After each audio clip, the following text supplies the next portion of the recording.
Maamir qabbabiyyummaaf oboon adeemsifamaa jira. Zoonilee mara jabaatitti fufuun duul bobbarbushinni.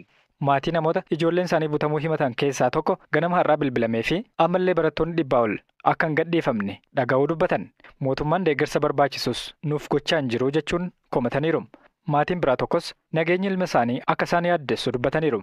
Maatii barattoota kanaatti bilbilamuudhaan namoonni maallaqa ergaa jedhanii isaan dorsisan jiraachuullee kaasan. Ijoolleen isaanis hidhattoonni miidhaan nurraan ga'uu maluu jedhanii erga itti maniin booda gabaatti ba'anii deeggarsa maallaqaas kadhachaa jiraachuullee dubbatan. Namni maatii barattoota butamanii ta'uu himatan kun kaleessa bilbilaan ilma isaanii haasofsiisuudha dubbatan. Namoota butaman 35 biroo wajjiniin akka jiran itti mullee ibsaniiru. Barattoonni muraasni yeroo taateen kun raawwatamu miliquun kan himame yoo ta'u, kaan bakki irraa dhufan adda baafamee gadhiifamanii jedhan.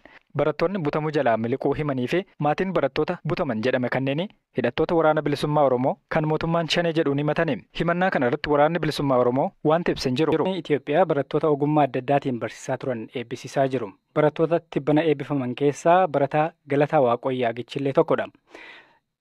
Galataan E35 toora galchee qabxii 4 fiduudhaan sooftiweer injiinaringiidhaan eebbifame. Dargaggoo ola deemaan kun moosaajii qubee sirreessuu irratti hojjechuu akka barbaadu waa'ee lakkoo Zalaalam Taaddasaatti himee jira.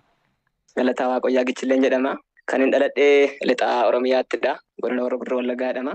Tole barumsa achumatti jalqabdee sadarkaa tokkoffaa Fincaa'aatti baradhee sana booda immoo kutaa 9 kaasee hanga 12 bultii addaatti baradhe. Gudar ture haga kutaa 11tti barannee turre kutaa 12 immoo barumsa bultii addaa Adaamaatti baradhe. Maatii baadiyyaa keessatti dhaladhee qotee bulaadhaa. Ani mucaa sadhumaati waan ta'eedhaaf almost hangafoonni turanii barnoota baay'ee xiyyeeffatanii kan hojjetanii qabxii gaggaarii qabu turan isaanis akkuma kana isaan baay'ee fakkeenya guddaa naa ta'aniiru.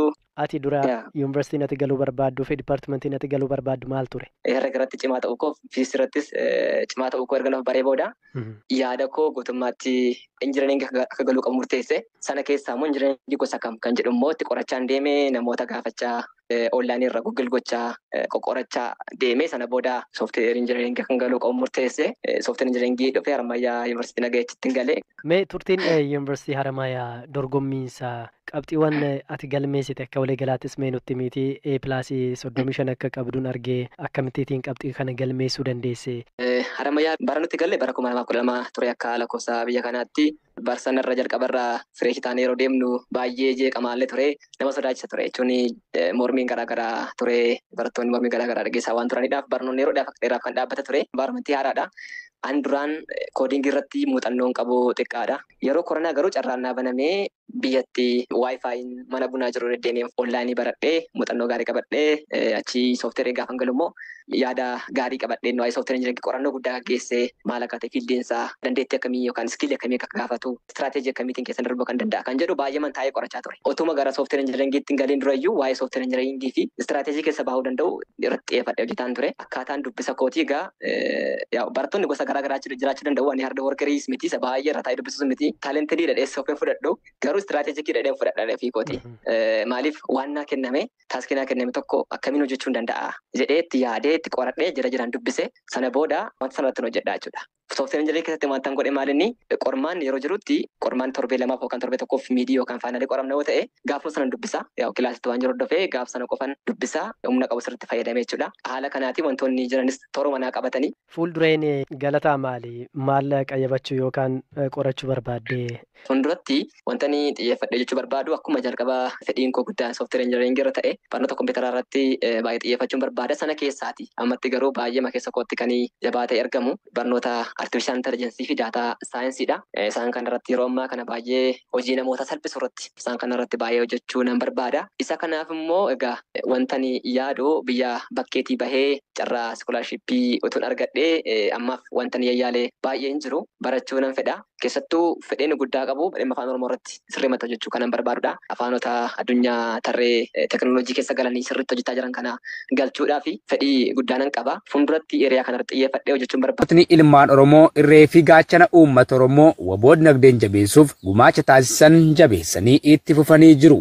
Haaluma kanaan waraanni bilisummaa Oromoo ABO'f jaarmiyaan ABO biyya alaa godina giddugaleessa baa fi baafagoo gamtaa tokkummaa baqattootaa Oromoo Yaman jalatti gurmuulee ijaaramanii jiraniin marsaa 45ffaaf deeggarsa taasisaniiru. gurmuu urjii magaalaa Radaa doolaara 16,364 gurmuu urjii jalatti kan ijaaramanii maadheen qaanqee dhaabaa doolaara 79 hundeessaa Indiriisoo Nuuree dhuunfaan doolaara 74 walii galatti doolaara 16,517 qarshii impaara Itoophiyaatti 185,100 gumaachanii jiru. Jaarmiyaan Aabaa Woboo biyya alaa godina giddugaleessa ba'aa fi ba'aa fagoo gamtaa tokkummaa baqattoota Oromoo Yaman jalatti ijaaramanii jiran gurmuulee magaalaa sanaatiin gumaacha duula irbuu shinnigaa ilaalchisuun taasisanii jiru. Gurmuulee magaalaa sanaa gurmuu murtii guutoo doolaara 600, gurmuu bakkalcha barii doolaara 400, gurmuu booranaa baarentoo doolaara 300, gurmuu shamarran sanaa doolaara 50, walii galatti doolaara 1,350 yoo ta'u, qarshiin impaara Itoophiyaa 1,149,900 gumaachanii jiru. Gumaachi gooticha waraana bilisummaa Oromoof taasifamu ittuma fufuun Jaalkitilaan Woboo gumaacha dhuunfaa isaatiin marsaa sadaffaaf doolaara Ameerikaa 150 gara qarshii impaara Itoophiyaatti 17,325 Woboo wabii sabaatiin ga'ee jira. Godina giddugaleessa ba'aa fi ba'aa fagoo gamtaa hawaasa Oromoo magaalaa Dubaay Yuunaayitid Arab Imireet jalatti gurmuulee ijaaramanii jiraniin gumaachi taasifamee jira. Gurmuun bakkalcha bilisummaa fi gurmuun jaallaggasaa wagii buusii miseensummaa diraama 2,300 eebila 15,2024 kabaja guyyaa yaadannoo gootota Oromoo irratti diraama 684 waxabajji 15,2024 gumaacha duula irbuu shinnigaa irratti diraama 1,950 waxabajji 22,2024 gumaacha hundeeffama waggaa afraffaa ONN baa'oo irratti diraama 650 waliigala diraama 5,584 qarshii impaara Itoophiyaatti qarshii 1,173,440 gumaachanii jiru jechuun gabaasa ajajaa olaanaan Aabaa Woboo